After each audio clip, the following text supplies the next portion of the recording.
So here we are with another episode of Desert Island Diaries. Today, again, I'm with another brilliant clinician. Yeah. The purpose for these Desert Island Diaries is to tap into public sector servants that are making a real impact on society, who've had fruitful careers and want to share their learnings and their career insights with us so that we can all take them forwards and improve the reforms in the public sector. So today I'm with Minesh, who's got an amazing story to tell us, and I'm sure he's going to fill us with lots of insights. So I'm really pleased that he could join us. Minesh, I'll let you do a quick introduction, but just before we do that, we are on the desert island. You're in the hammock behind me. So there's some drinks on the table there. What drink are you going to settle in with to get us going into this session? I guess, Anthony, thanks for inviting me. I guess the drink depends on the time of the day. So what time of the day is it? If it's if it's before noon, then maybe a cappuccino will be fine. If it's more towards the evening, then I'm a big fan of cocktails actually. So one of the cocktails might do me quite good. Okay, we'll celebrate with a cocktail. We'll start with a coffee, and at the end we'll have a cocktail. Good. Okay, fantastic. So if you could just do as a quick introduction into your background and your career, I guess mainly what you're doing right now, and then I'll dig into past and things as we go. Sure. So I am currently a neonatologist and professor of perinatal health based in Dorset in the United Kingdom. And in addition to obviously interest in neonatal medicine and perinatal health, I also have special interest and expertise in quality improvement, large-scale change in healthcare, as well as in leadership in healthcare. So this is, I guess, what I do. And I always like to differentiate it from who I am.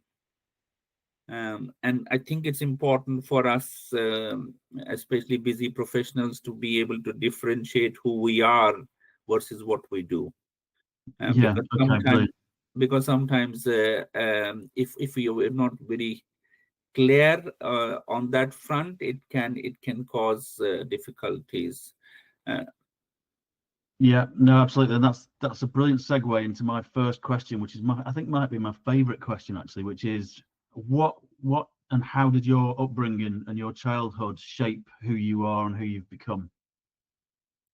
So my upbringing was in India. I come from a family which was quite focused on education and values. So my father was an engineer by background. He's now retired, but he spent a lot of time teaching about engineering. So he was a professor of engineering and a sort of head of a school of engineering. My mother was a teacher.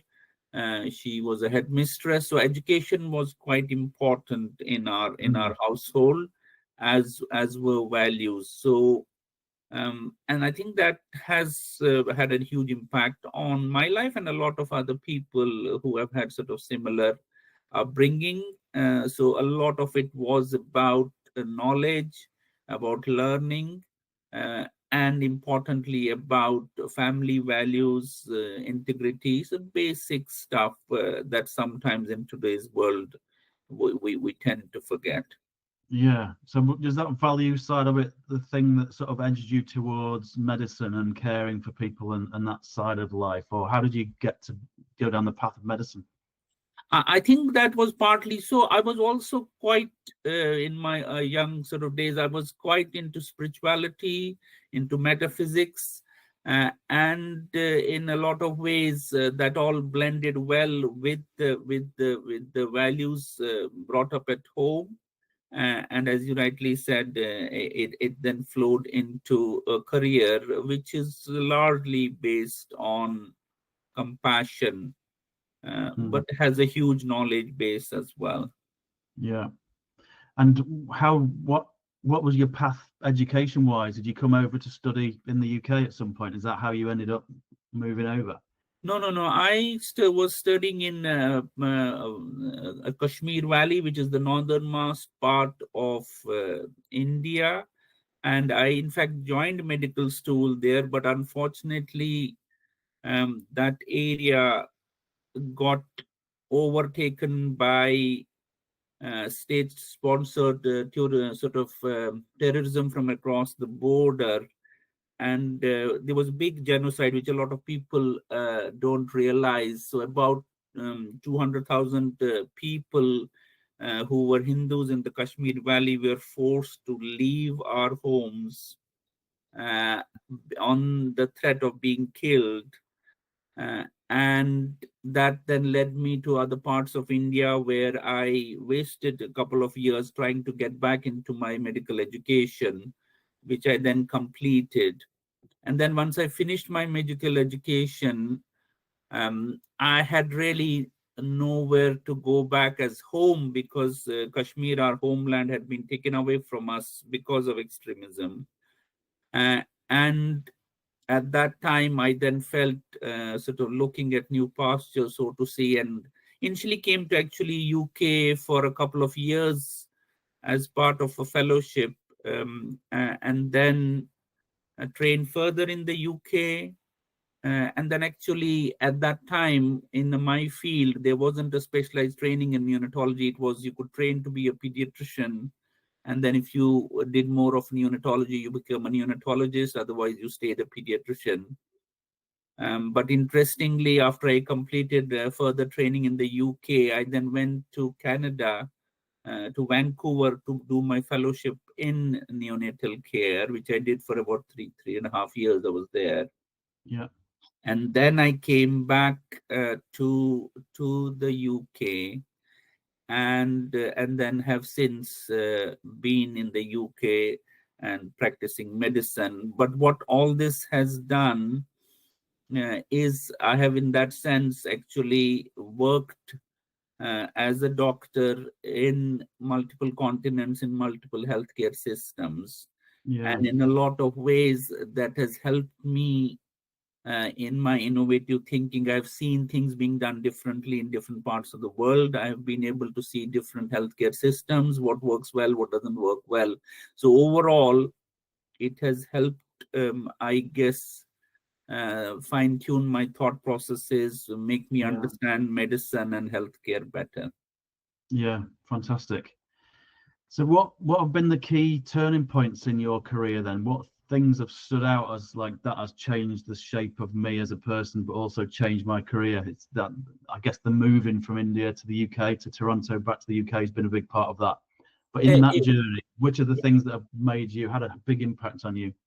I think initially getting into medicine, training as a doctor, seeing suffering, seeing illness. As I told you before, I was anyway as a kid quite spiritual, into metaphysics, into philosophy. So I think then seeing a lot of this suffering, illness actually really grounded me in compassion and really prepared me to be a good doctor.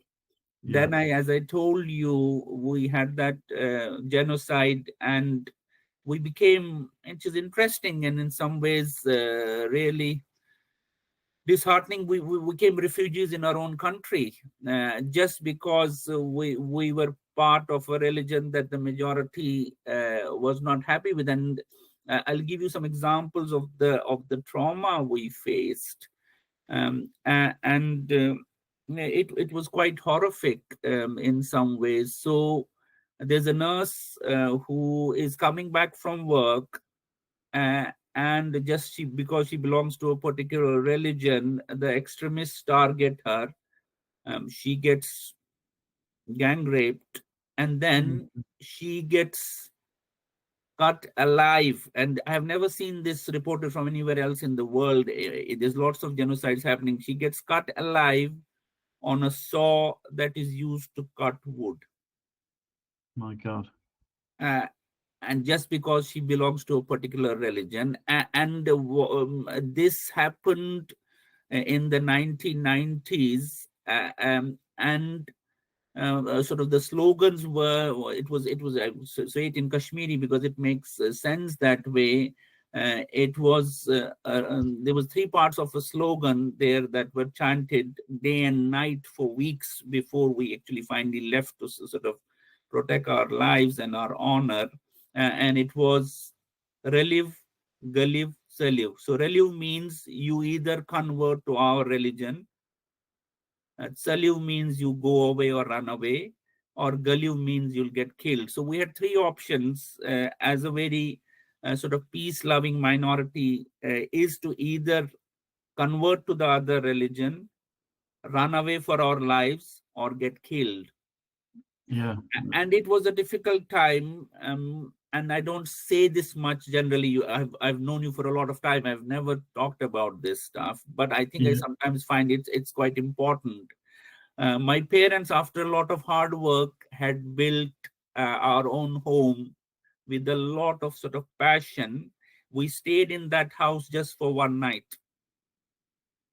and then we were forced to leave to save our lives. So it was, in a way, the costliest one night stay Wow. In the history of mankind, by the sounds of it. in the world. And so that thing, it then, as I said, brought me. So that was quite that early exposure to human suffering. Then this personal experience had a big part to play in shaping who I guess Minesh Khashu had to become.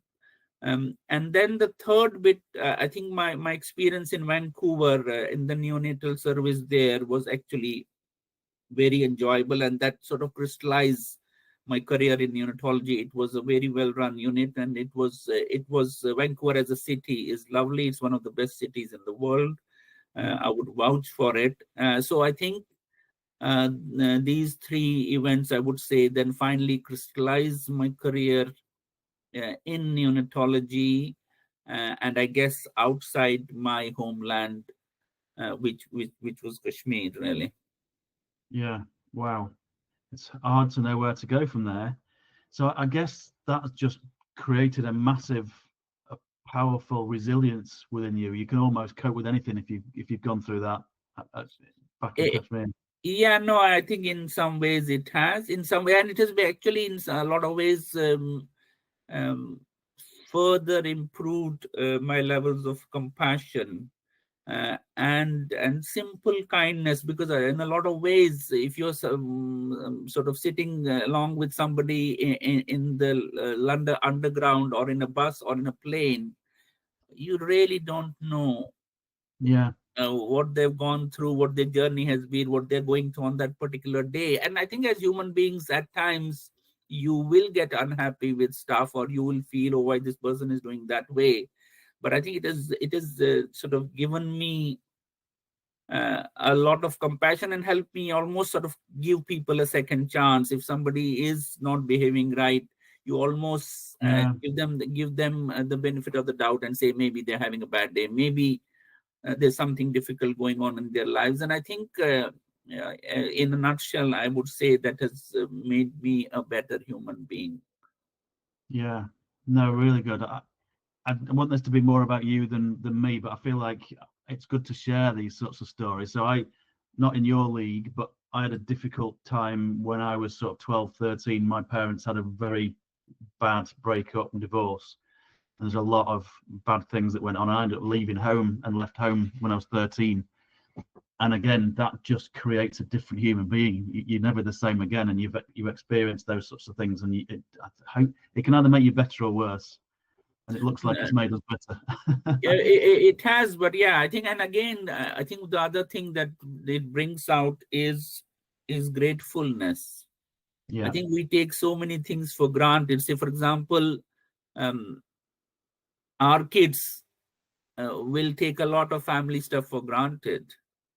People here who haven't been through a genocide or who haven't had those difficulties will take them having a house, living in it, being in the same place, being in the same neighborhood all their life. They will take it for granted. And I think sometimes we need to remind ourselves and others around us, we need to be grateful just for waking up in the morning. There's a lot of people who didn't wake up today. I agree. And simple things like that. So I think we are in a stage in the world where people are complaining a lot about lots of things, and we need to be unhappy with stuff, because at my heart, apart from being a clinician, at my heart is improvement. So I'm always looking for improvement, which I sort of, as you know, I say is the biggest room in the world is the room for improvement. But gratefulness is very important for peace of mind, for real success in the world. I think gratitude, gratefulness is so important. Yeah, no, absolutely. So shall we get into the thick of bringing that together into the NHS then? So my first question, it would be, how do you feel about the NHS and how compassionate is the NHS, would you say? Then let's could open a can of worms, but it's going to be an interesting one. Okay. So the NHS as an organization is not compassionate at all. The people within the NHS are hugely compassionate, most of them. It's very rare for me to see, if you walk around walks, meet people, it's very rare for me to see actually a person in the NHS who is not compassionate. But as a system, as an organization, the way it functions, in a way, it almost kills the compassion in people.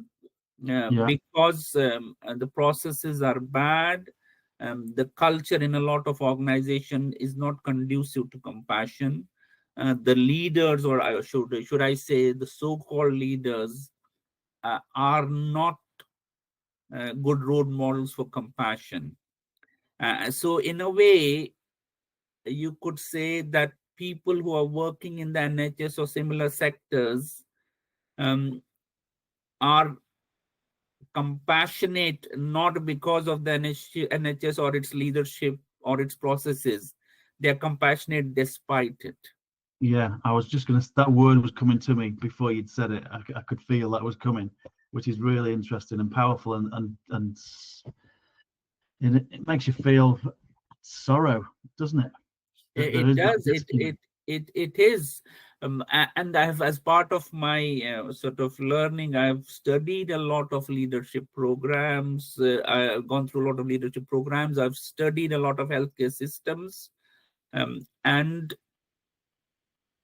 all said and done, the NHS is still perhaps one of the better healthcare systems in the world. But if you look at the way we are in the last 40, 30, 50 years, rather than becoming better and better, it has become worse and worse.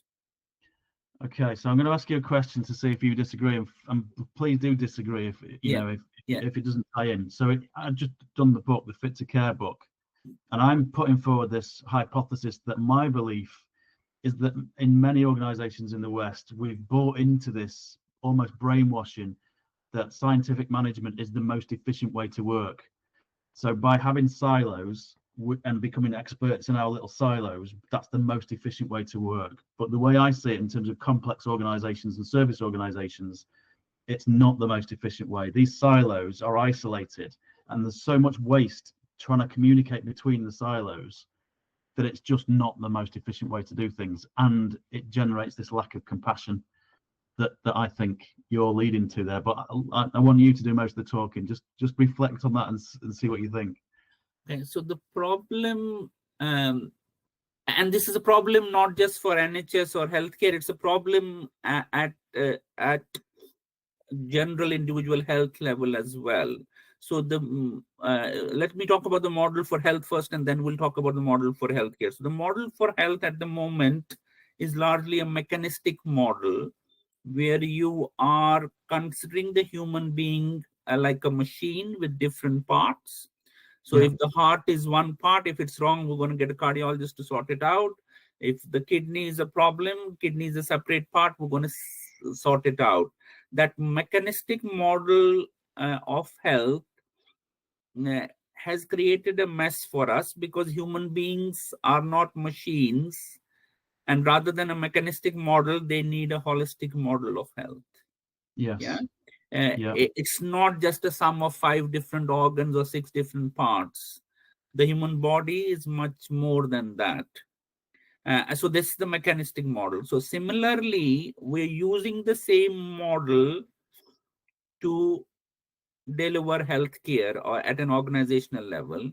So there are advantages to some of the mechanistic models. Say, for example, you would look at, say, Toyota and Lean. There are some advantages to that, but that should not be the overarching model delivering healthcare. Yeah. That should not be the overarching model, because as you rightly said, healthcare organizations, or any big organization for that matter, are very complex organizations. And what is happening is we're spending too much time and energy on process and too little on people. Yes. Yeah. People will always trump process. People Yeah. will always be the actual critical part of any delivery of healthcare model. So if you focus too much on process and you forget of people, the process will not work. Even if it works briefly, it will soon get out of shape, and you can't sustain it. So the critical bit to understand in healthcare organizational level or delivery of care level is your key is your people.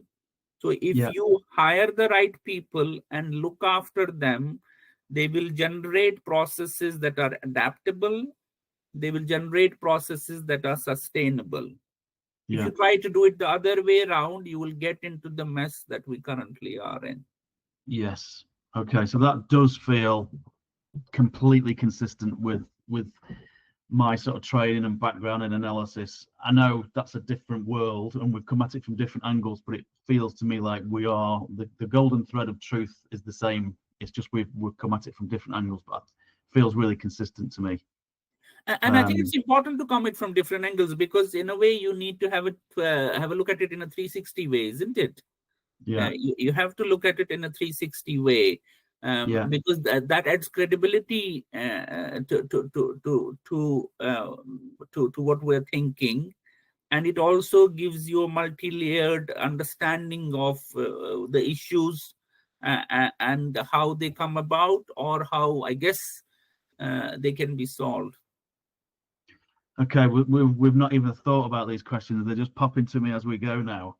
Yeah, that's But I think we're on the right path to ask this next question. So the latest Wes Streeting speech last week around league tables for hospital trusts and such like. What's your view on that? I've got my own views, but I don't want to lead you in a particular direction. No, I think the problem I see in healthcare is, which I see in other industries as well, is if you want to go via the performance management route, you might get some short-term gains. And in some situations, you might need to do that, but it's not something that should be a big part of the paradigm. Should be improvement, continuous improvement, getting better every day, rather than performance management. Having said that, I'm going to give you an example. If somebody is acutely unwell and they are in A&E and they need a resuscitation, yeah. So as part of that resuscitation, you have a very tight, rigid, almost military-style protocol, yeah, which you do for a short period of time just to make sure they don't die, and you might have to put them on a ventilator and stuff like that. Yeah. Yeah. That might be required for a short period of time, which is very hierarchical, which is very command and control type of model. Okay, so that might sometimes be required to save people. That will not heal them. That will not help them regain health. So the larger piece of work, after you have sort of saved them and resuscitated them, has to be a much more holistic and continuous improvement paradigm. So I don't think we should be thinking of it as this or that. Yes, it's horses for courses, as and when you need it. Yeah. So for that, so we do need resuscitating the NHS. So the NHS is dying, so you have to find ways to resuscitate it. But that has to be supplemented to a large extent by a culture change, which is focused on improvement, on continuous improvement, rather than just league tables or whatever it is. So Yes. so I think it has to be, and there are some advantages or some of these things. So if you look at, say, lean methodology, huge advantages in certain aspects, but the key to healthcare is actually personalization. Yeah. Yeah. So Yeah. standardization helps, but Yes. standardization is not antagonistic to personalization. So if you come into a hospital, there are bits that could be standardized to improve quality of care you are given, but your care quality will never be excellent unless it's personalized. Yes. Yeah. So there again, It's part of the jigsaw, but it's not the complete jigsaw. yeah, so there again, I am saying it is this and that, not this or that. So whether we talk about lean methodologies or whether we talk about any of the other methodologies which we traditionally have used in industry, I think there are merits in a lot of those, but that alone will not solve it. You're dealing with humans. You're dealing with humans at difficult moments of their time when they are unwell. Yeah. A key chunk of care is about personalization, but in the background, you will have processes that need to be standardized. Yeah. So for example, let me give you an example. I did some work previously with IBM as part of sort of leadership in healthcare. So IBM budget is similar to the NHS budget. It's a big organization which actually evolved over time, adapted very beautifully to changing circumstances. How they started and how they are now is very different organizations. So in IBM, if I need X done, there's the same for X, whether I'm in London, whether I'm in India, whether I'm in San Francisco, whether I'm in Maldives. Yeah. And standardizing that is a big part of improvement and quality and safety. In healthcare, if I need X done, within the same organization, I might have 18 different versions of X. Yeah. Yeah. No, I'm not even talking about different organization. Within the same organization, if I need X done, if I'm in the Yeah. surgical department, it might be a different process. If I'm in the medicine department, it might be a different process. If I'm in outpatients, it might be a different process. So I think standardization will hugely improve certain aspects of pathway of care, but the key to care quality is personalization. And Yeah. personalization cannot be generated by machines. So Yeah. for personalization, you need a human being. Yeah. And you need a human being who is compassionate, who is passionate, who has the capability to do that caring bit. So that's why I keep on coming back to, we need to hire based on those attributes, and then we need to look after those people, because if we look after them, they will look after the people who need looking after. Yeah. So my mum used to say to me, that stuck with me forever, and it will forever, is if you look after the pennies, the pounds look after themselves. And I think this is the same philosophy. If you look after the people, you train them well, treat them well, respect them well, guide them well, we all have the same goals, which is the patient, things will be good. That's just a fundamental belief that I have, that if we get all those things right, we will lift the NHS massively without the need for, potentially dysfunctional league tables. And I think the key is, what are the metrics that are going to get measured? The wrong metrics will cause dysfunctions beyond belief, and it will cause pressure on people, which then generates more dysfunctional behavior. It's all linked together, isn't it? All this is tied, all connected. It is, and we have had bad experiences. So the A&E wait times, which then people gamed it, didn't they? So rather than actually stopping the clock, sort of in terms of 4 hours wait times, people created different rooms and didn't call them A&E, called them something else, and gamed it that way. So that's one aspect. The other aspect is, I don't know whether you remember, when the foundation trust story started. So what was the idea, Shah? So the NHS was full of NHS trusts, and the idea that was mooted is, if you become a foundation trust, you will have financial autonomy. So any money you make, you're going to be able to invest in whatever you locally wanted to do. Yeah. And then it became like a league table. So everybody wanted to become a foundation trust. Yes. And we saw the impact of that sort of obsessive pursuit of that foundation trust status, what it did in mid-staffs and elsewhere. Yeah. Uh, Yeah. and so I think when people get so focused on targets, they start missing the big points, Yes. which actually are the key to the quality of care. So I think that's the worry with some of this is you're gonna measure the wrong things, you're gonna get people obsessed about the wrong things, and it will sort of create that misery that we've seen in mid-staff and other places. The other important thing as well is when you create these are like waves. When you create them, the effects last for a long time. Yeah. The effects Yeah. last for a long time. Now, even if you sort of, once you stop the thing, you have created a culture, you have created an environment that will then percolate. It has percolated quite deep, so it's not an easy U-turn.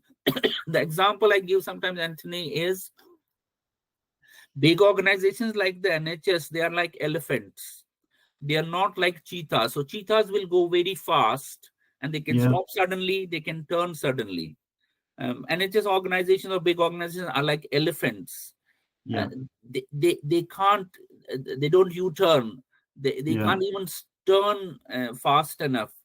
Yeah. So you have to manage them. You have to manage them like that. Yes. Otherwise, you end up creating more difficulties than actually solving them. Yeah. And the thing that I'm concerned with in the Wes Streeting latest speech last week was this idea of it feels quite similar to the foundation trust angle of you do well, you'll get more investment. You do badly, and we'll sack you. But actually, what that's saying to me is, we're going to have a huge postcode lottery of inequalities because the poor trusts will wait until absolute failure, and then we'll sack the management team and hopefully bring a better management team. But in the meantime, in that time, which could be years, you've got trusts deteriorating because they're not getting invested in because they're not performing well, and you've got other trusts who will be performing well, be getting more investment. So that inequality gap is just going to get wider, which to me is a real concern. It is, and I think a big problem with the NHS is it's quite an emotive subject. You know, people say it's the closest to a religion in Britain, and it is. So I think it's gonna take true statesmen to try to do something sensible with the NHS. It's not for politicians who are looking at short-term gains or short-term popularity that you can actually do anything meaningful with the NHS. So I think the whole model needs a rethink. The culture needs a big shift. But again, these are not things that can be sort of done through a sort of a switch so fast. So I think it is, and interestingly, I don't know what your take is. People sometimes feel, oh, NHS is archaic and it hasn't changed. I don't think the problem is lack of change. To me, actually, the problem is too much change. Bad change, but too much change. Yeah. The NHS has had a series of disastrous changes, which have no. One of the examples we gave was the foundation trust. Again, if you go back to the Lansley reforms, what have they done for the NHS? Just spent a fortune. And so I think the problem with the NHS has not been lack of change. The NHS has had actually change fatigue, but all the changes have been ill thought of in ivory towers, no understanding of the front line, no understanding what it really means. And actually, in some ways, if you look at the front line, they are fed up with meaningless changes. And a lot of these changes I call changes of structure. You change the furniture in a room, but what we need is changes of function. Yes. A change of structure is only useful if it changes the function. Yeah. If it doesn't change the function, it's just waste of time and money and energy. And that's what most of the changes in the NHS have been. People have just tried to move things around and said it's going to work better this way, but actually it hasn't. No, and I think that's good from a West Streeting point of view. Is maintaining the structure with the ICBs, not intending to reinvent the wheel again. You know, I think that's a saving grace. But I don't know whether you read between the lines. What seems to be happening is, if you look at the original plans, the ICBs had been given a lot of autonomy and a lot of accountability and responsibility. But there's recent feelers and recent reports suggesting that NHS England is wanting to take a lot of that power and accountability and responsibility back.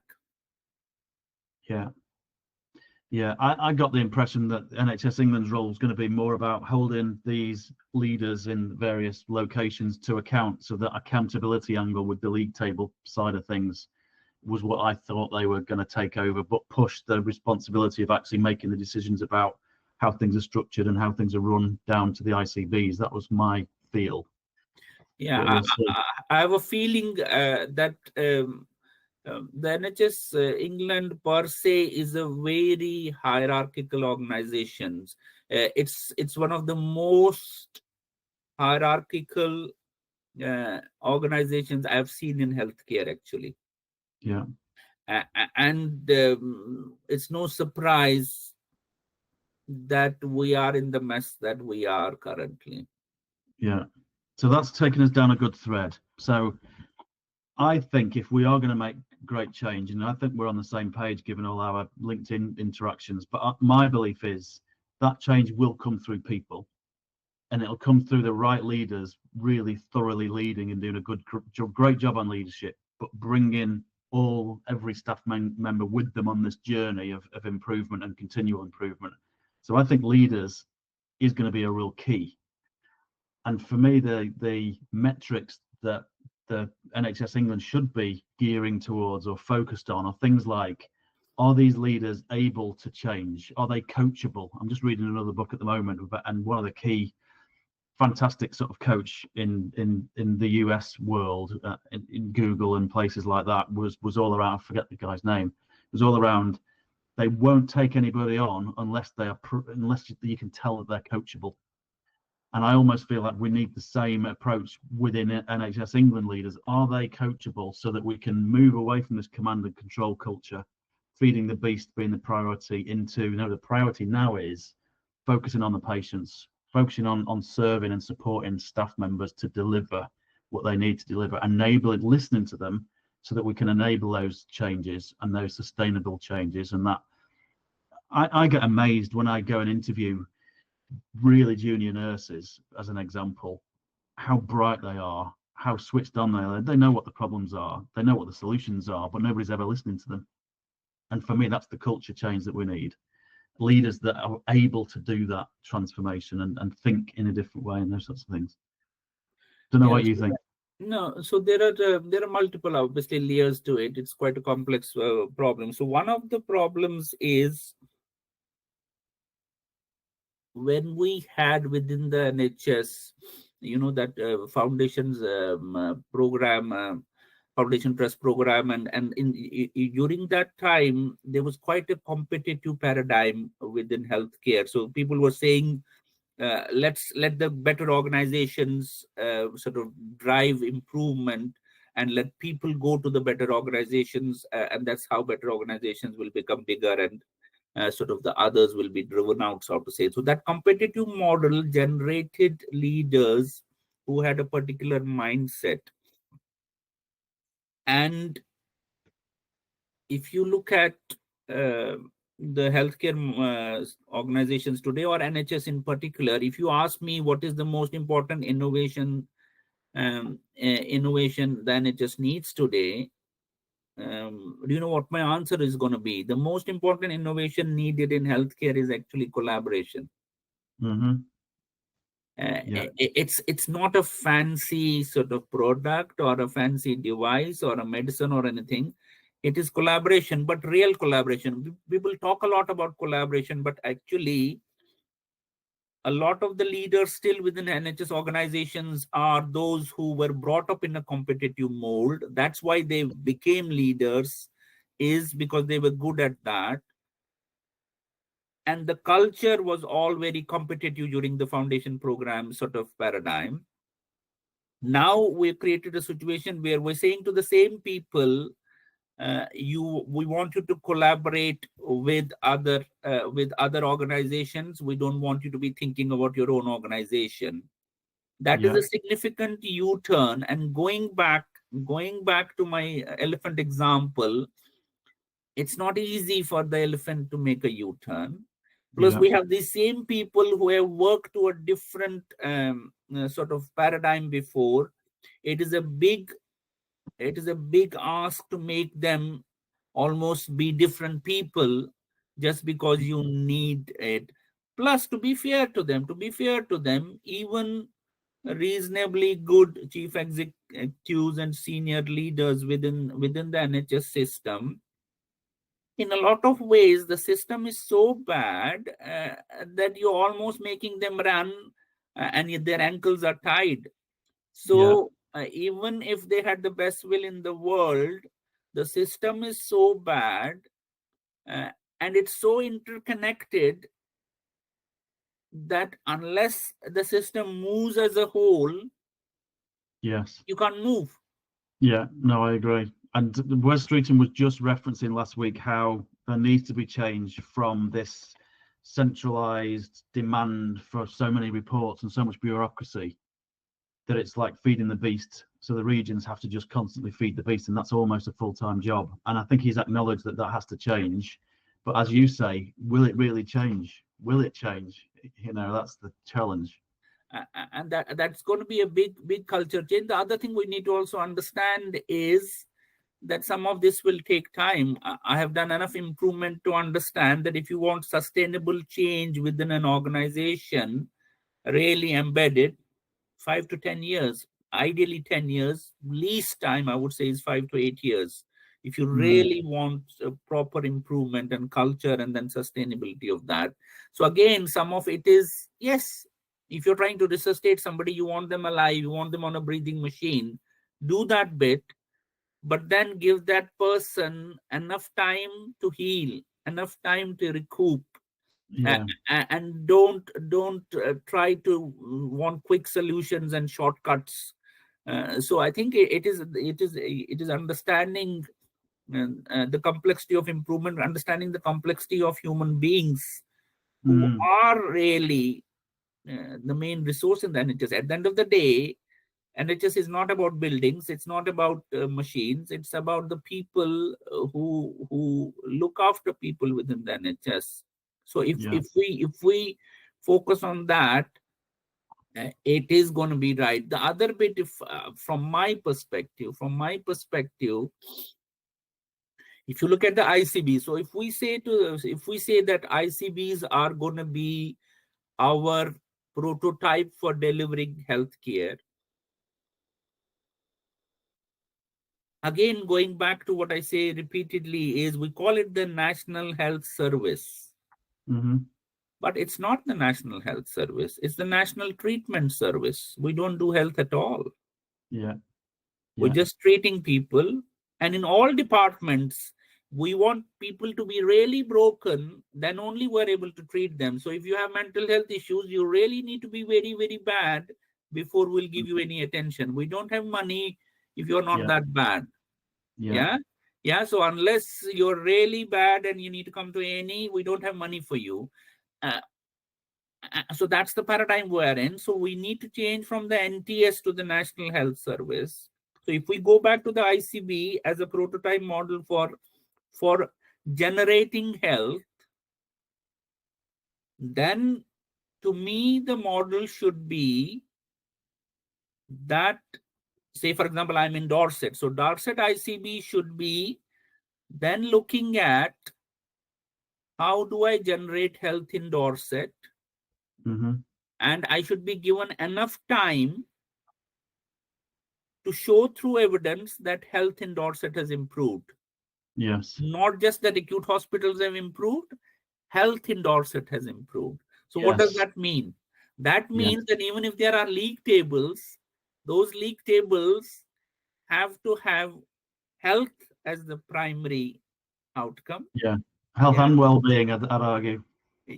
Yeah. So health as the primary outcome. There will be some elements of acute care in it, but that's not how health gets generated. Yeah. And then if you want to generate league tables of health, focus them on ICBs, but give the ICBs then time to generate health. It can't happen overnight. Yeah. Yeah. That's really, really good point.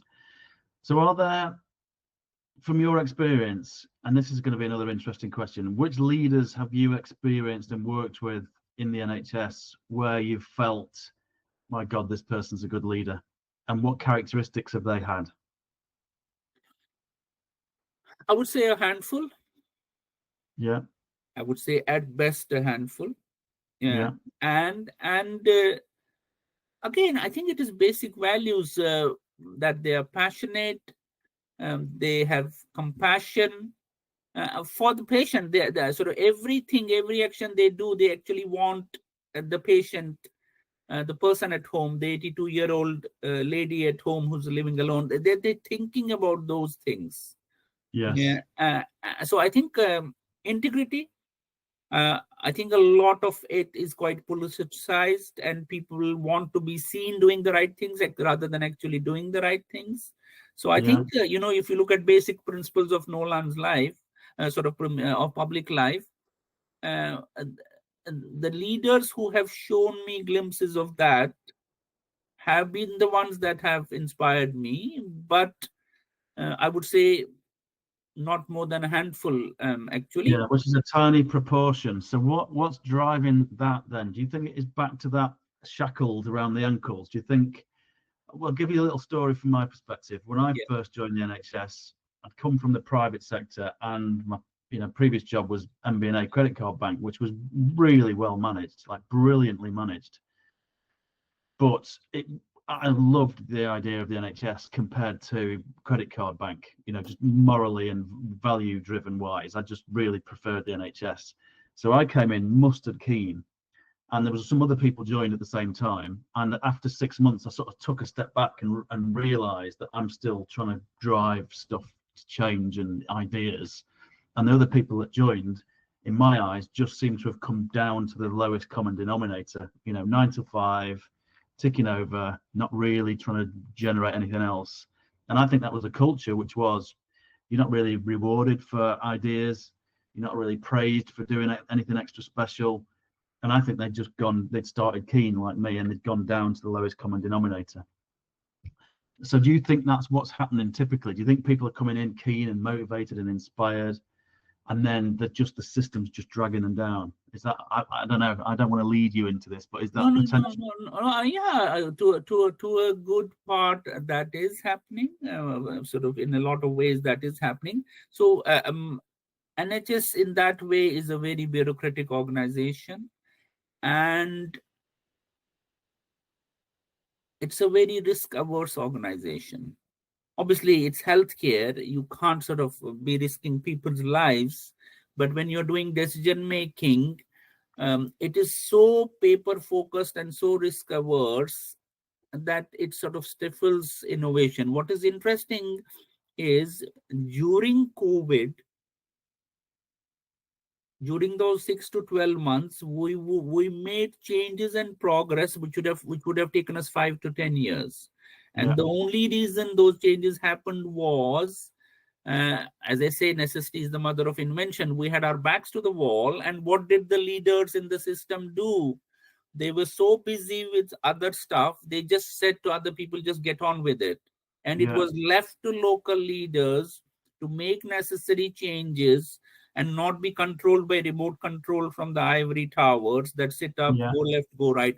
In a lot of ways, the way I explain it to people is, you're driving a car, and most of the NHS is being driven by looking at the rear view mirror. Yeah. So Yeah. when you drive a car, you need to occasionally look at the rear view mirror. Your main driving is by looking up front and looking on the sides, which is real time. Yeah. So Yes. and we will not change the NHS unless we change our relationship with data. Yes. And it has to I know. be real time data, prospective data. You can't drive a car looking at the rear view mirror, but that's what the NHS has been doing for donkey's years. That's the best analogy I've ever heard, by the way. It's So really if you look at all board papers, if you pick up any NHS trust and look at its board papers, it's all a rear view mirror nonsense. It has yeah. no meaning. Yeah. If you're driving a car, you need to, you can't allow somebody to be in the car seat and then from the back seat you're telling them go right, go left. That's a recipe for disaster. But Yeah. every day, every NHS organization with this chief executive, that's what is happening. NHS England is largely telling them go right, go left, stop. If With you have huge somebody, amounts of resource going into that process. yeah. So if you either have to have faith in people and their abilities, otherwise don't keep them in post, take them out. Yes, I agree. Yeah, Yeah. and some examples in the book. I need to send you a book, by the Yeah, way, because I don't think yeah, I've sent you a copy yet. yeah. No, you need to. It'd be great to critique it with you. Yeah. But I've got an example in the book where, and there's arguments from the nurses that I've interviewed in the book that they're being sort of medicalized almost, and that absolute brilliant skill set of nurses to be able to understand the patient and look at the real life situation and all the skills and qualifications and experience that they've got to be able to manage things without it being medicalized are being lost. And there's checklist instructions as to what you must do. You're almost turning unbelievably brilliant nurses into computers, computer says no type scenarios. No, and that's because people want to control it. People want to sort of on paper be able to control it. It's again part of that risk averse situation where people feel under control and they want to be watching everybody. But that's Yes. now again going It's back an to illusion. It's a yeah, complete illusion. it is. So one of the things I definitely feel is to go away from this rear view mirror driving. Don't try to drive a car by remote control. Leave it to the driver to drive it. Change our relationship with data. The other thing we need to change our relationship with is failure. Yeah. And that's not typical only of the NHS. That's typical of most organizations. But with an improvement hat, unless we change our relationship with failure, we will not succeed, because failure is part of success. Yeah. So it's not as if you go left, you're going to fail. If you go right, you're going to succeed. It's not that.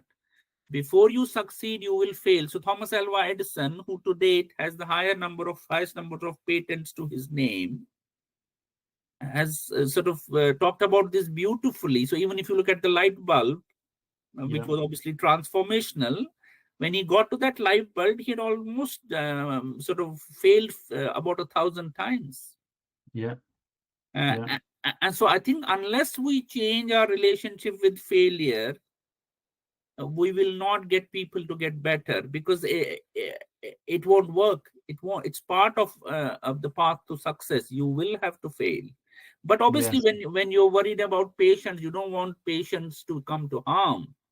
Yeah. But at the same time, as an innovative organization, you have to be willing as leaders to take some risks, not risks to life of people, but risk at an organizational level where you, open up to innovation. Yeah. Open up. It's a double-edged sword as well, isn't it? Because COVID's a great example, because I saw things changing faster than ever, and productive, useful change happening. Yeah. Because managers felt like we've got to change. There's no option. Yeah. So I think normally they're constrained and shackled, aren't they? You've got to go through 18 sign-off processes to do that. And it was release. It was like, let's just do stuff. Common sense. We're not being stupid. We're doing it in a sensible way, but we will do things. Instead of having 18 sign-off processes, let's have 2 or 3. Much more sensible type approach.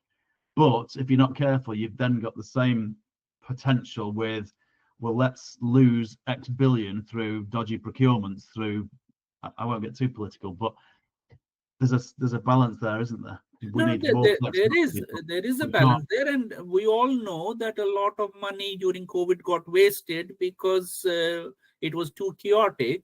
But again, why did it get wasted?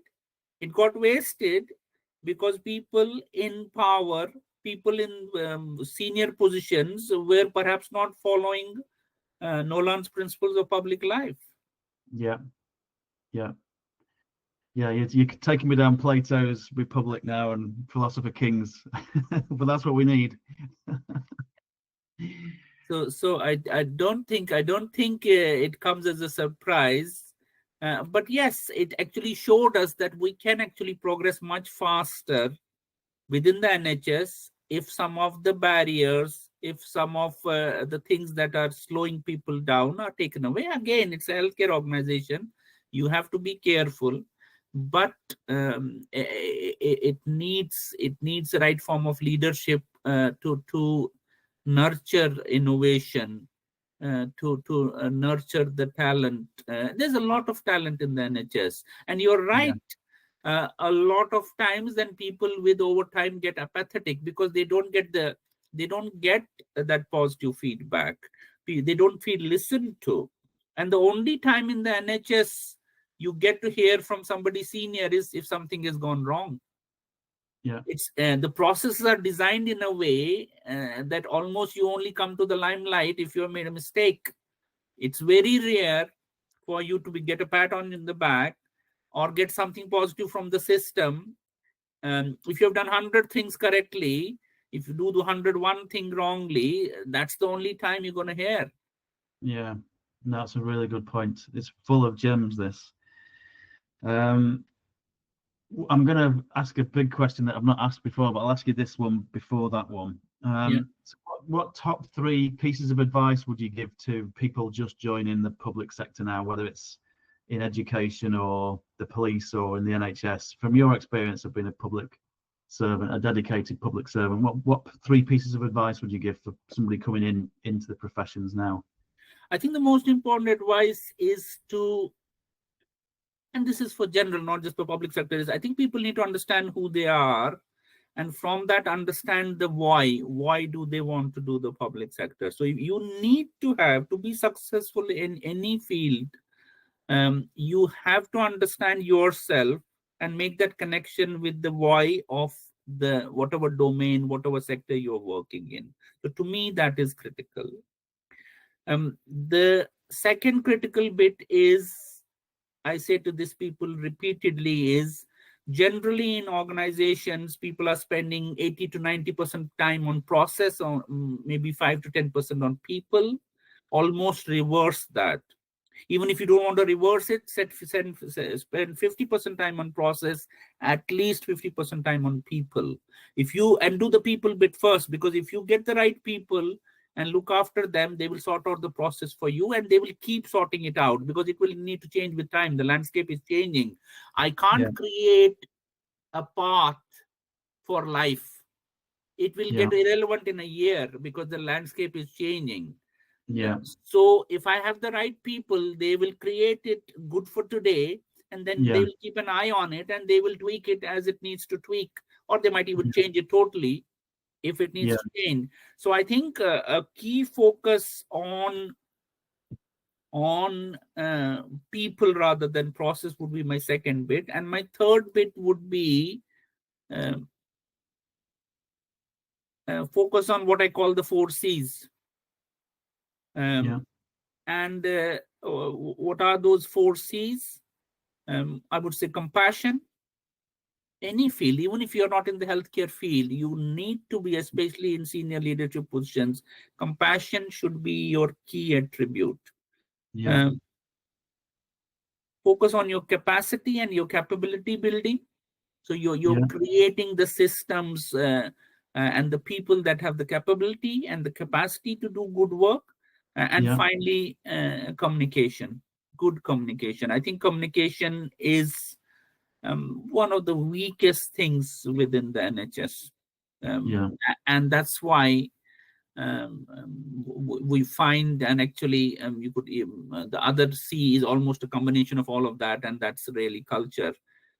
Culture is key. If you don't change the culture, you can't really get any far. And I think because culture is so nebulous, what I say to people is, and I don't know whether you've come across this before, Anthony, is I say to people, don't worry about culture, focus on climate. And then they ask me, what does that mean? So if I'm on the ward today on this shift, I can't change the culture of the ward. It's too nebulous. But I can change the climate of how people on the ward today experience the ward. How can I change the climate? I can change the climate by having a huddle. I can change the climate by making a cup of tea for everybody.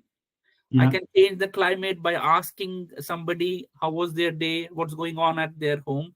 So by doing these small things, I change the climate for today or for that shift for them. And if I keep changing the climate on a daily basis, you will change the culture. You will change the culture. Again, it's look after the pennies, the pounds look after themselves. Is a recurring theme. Because the culture is so nebulous, and it's not under my control. I can't. The only thing I can change is now. I'm here. I'm your leader. I'm your manager, or for that matter, everybody there is a leader, because that's how the system needs to function. Again, you're looking through the front windscreen, not the back mirror. It all ties in. I don't need I don't need a quarterly report telling me we are rubbish. Yes, I need that data, but that data is not important. The data for me is, guys, we said we're going to discharge these patients by 4 o'clock, at 7 o'clock, and we haven't still discharged them. We need why? We need to understand that. It's about, and again, about, I seriously feel in terms of improvement, you need to have data. Data on the shop floor, which people are huddling, not data in spreadsheets or data in PowerPoint meetings and stuff. So, I need a run chart. So you guys as a ward have said that from decision of discharge to discharge, you will get that done in, say, 3 hours. So let us look at today, or let us look at this week, 6 hours, 7 hours, 2.5 hours, 5 hours, 3 hours. People are there. They were responsible for that day. So why didn't we get the 3 hours you guys have all said we can do? And that's how you're going to get improvement. You're not going to get improvement. And then you'll end up, through doing that focus data, then you'll end up pushing things into that front end that we talked about earlier around health. Because then it'll be, the 80 Pareto rules. 80% of our patients that are in for a long time is this cohort. Okay, what's happening with that cohort? Well, X, Y, Z is happening upstream. We need to sort that out. We need to be engaging, communicating with primary care, with community care. It all ties in, doesn't it? And that's the way change and improvement will happen. It will not happen by fancy programs, or it will not happen by meetings. The amount of, and you know this, and you sort of understand this much, but the amount of time wasted in meetings in the NHS, it's a disease. It's a disease. It's a culture thing again, isn't it? That has to change over time. It does. In fact, we can catch up after this, but I would love for us to run a trial using Insight Genie, so that we can, like you just suggested, it's a practical day-to-day thing that we can actually do that changes the climate. And I'd love to try it with you in terms of your teams with meetings, so that we can change that climate and change the culture over time. And also what it also does is, because when you get these small wins, you get something tangible. And that gets more people on board, isn't it? Because we are at a stage where a lot of people are very apathetic. The levels of motivation, morale in the NHS are quite low. You'll still have people who still, despite all this, put their hand up, and they're quite eager and passionate, but they are a minority. So to get everybody else on board and get engaged, you need these small wins. You need to when you have left a shift, you need to feel actually you did a good job. Yeah, no, absolutely. And I see it through your 4Cs at work here, that if you can create that capability and the capacity to do more engagement and more communication and more listening, there's much less chance of you making fundamental mistakes that cause the rework. That there's so much rework in the NHS because we've not got it right first time, and a lot of that's due to your 4Cs. Absolutely. Yeah. Excellent. We are changing the world together. I think small groups of passionate people can actually change the world. That's actually all, because if you look at any sector, it's a small group of people who have had that belief and that persistence and that obsession that you can, and they end up becoming big organizations. So if you look at, say, for example, the National Trust, I don't know whether you know the story of the National Trust or other similar organization, small group of people having almost like an informal chit chat. Yeah. But if they have the passion and the perseverance, great things will happen. You just need a small group to get started, and then the momentum builds. So I think it needs that, but obviously it needs to be supported and facilitated by good policy making, good decision making at the level of government and sort of senior bureaucrats in the system. I was talking, at the leadership summit about why do we need leadership? Why are leaders needed? We talk a lot about what is leadership and how people lead, but why do we need it? And there's a very beautiful quote, which is one of my most favorite quotes, is sort of who is a leader is somebody who puts you on an unavoidable path of learning. Yeah. And so if you are on an unavoidable path of learning, you're learning all the time, then your system will get better and better. Yeah.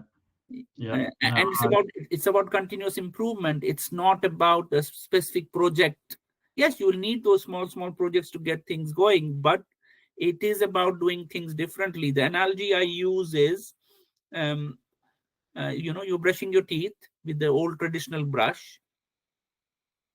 If your teeth are not getting better with that, or you're injuring your gums, so what do I need to do? I will ask you to maybe brush with an electric toothbrush. Yeah. Okay. I'm not asking you to brush more. I'm not asking you to brush for a longer time.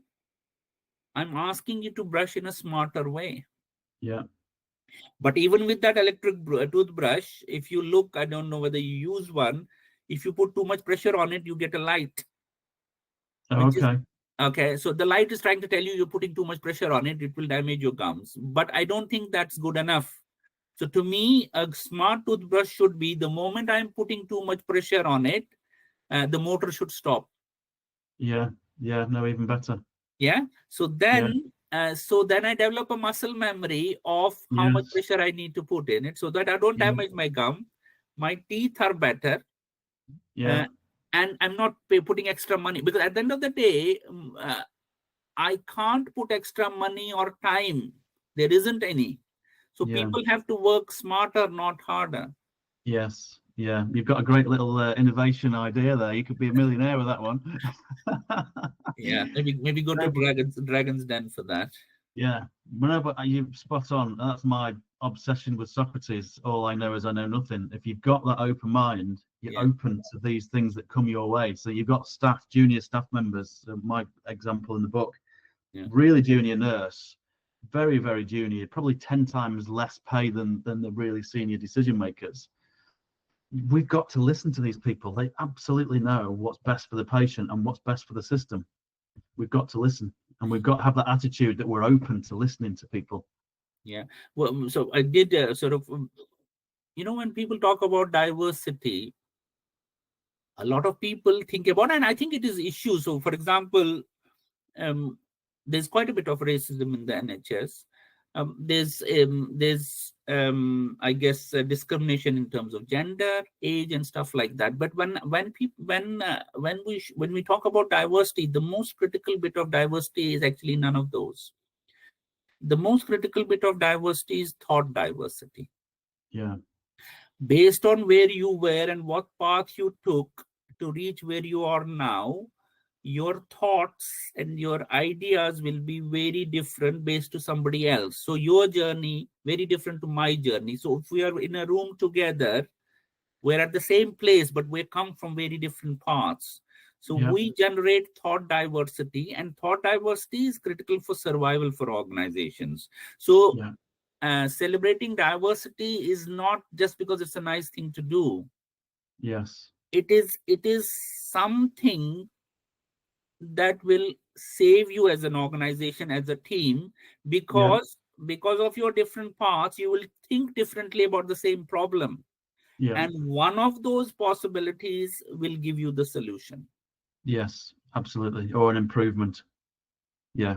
Yeah. And we all think, we're just humans, we all fall into the same trap, don't we? That we think we know the answer to something, and we can get quite dogmatic, and it's a heuristic that's served us many times, and we've become very successful because we've done these things in the past. Yeah.